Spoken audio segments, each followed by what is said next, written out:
Рахмат Бақытжанович. Алмазалда мен сізге бір мындай суроом.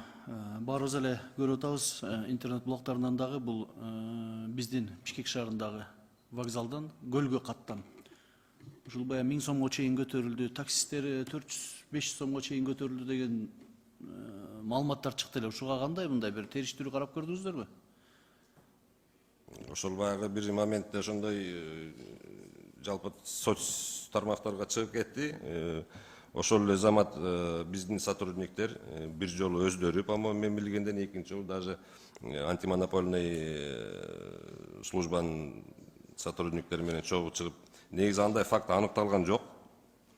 Бүт ошол баягы мурдакы коюлган баа менен эле иштеп жүрүп атышты да. Эми биз билгенден бүгүнкү күндө деле мындай кескин түрдө баа көтөрүлбөй эле баягы мурдакыдай эле иштеп атышат да. Муну көзөмөлгө алышыңыздар керек го дейм. Биздин азыр элдин агымы Сыкөл областына абдан көп болууда. Ошол биринчиден албетте техникалык абалдарын, себеби баягы билесиздер ар кандай рейсте жок машинелерди дагы таксовать этип, кандайдыр бир баягы кырсыктарга дуушар болбош үчүн. Анан экинчи ирет бул ушул вокзалдар боюнча. Ушул Балыкчы шаарындагы вокзалыбыздагы жеке менчик, Чолпон ата, мына бул Бишкектеги деле ушулар боюнча сиздин көз карашыңыз же келечекте планыңыз кандай? Же ушул жеке менчик боюнча эле кала береби? Эми жеке менчикке өтүп кеткен автовокзалдарды чын биз ФУГИге кайрылып, негизи ФУГИн немеси да, ФУГИн ответственности, бирок кандайдыр бир закондуу өткөнбү, закондуу эместигин биз баягы полномочияда эмес, негизи ФУГИ менен иш алып барып көрөлү. А бирок жалпы ошол автовокзалдардын өнүгүүсү боюнча эми биз чын айтканда көп эле пландарды түзүп атабыз, ишке ашырылышын ушу бүгүнгө чейин аракет кылып неме кылабыз да. Эми бүгүнкү турган турушу менен автовокзалдын болбойт да, негизи өркүндөтүш керек да. Кыскасы мындай конкреттүү түрдө план жок экен, По приватизированный именно план жок анда. Менин сунушум да ушул боюнча, Бакытжан, ушул вокзалдарды бир иретке келтирсек, себеби жеке эле бул жерде эле эмес, бардык жерде бул автовокзалдар көпчүлүгү каралбай кароосуз, кээ бирди почти мындайча айтканда дубал эле турат. А бирок бүгүнкү күндө мен ойлойм, бул баягы коомдук транспорт абдан бүгүнкү күндө мындай бир муктажбыз да, себеби көптөгөн ушундай бир акыбалга алып келген учурлар жок эмес.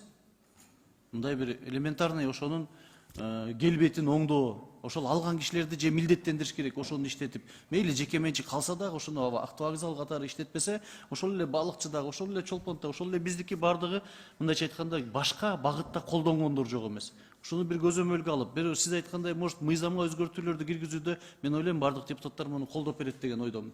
Ошон үчүн сизден бир сунуш күтөбүз, кандайдыр бир деңгээлде ушуну жеке менчик болгон күндө да сиздер тараптан көзөмөлдөп бир иретке келтирүү максатында. Рахмат. Рахмат.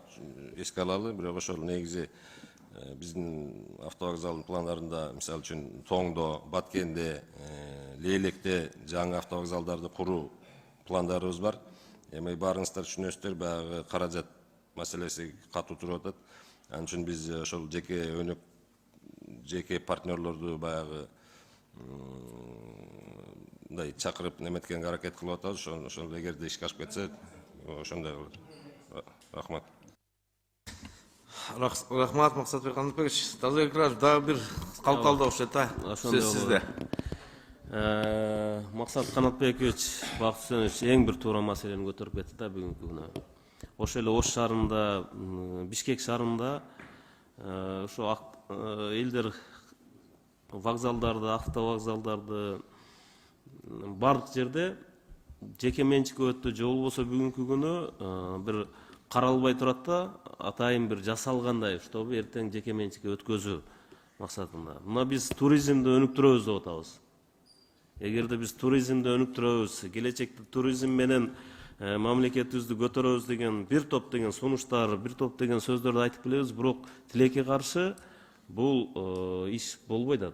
Эгерде мына коррупция менен деле күрөшүп атабыз. Эмне үчүн мындай эң бир адамга керектүү автовокзалдарды, ушуга окшогондорду жеке менчикке өтүп кетиш керек. Эмне үчүн кайра мамлекет буну кайтарып албаш керек?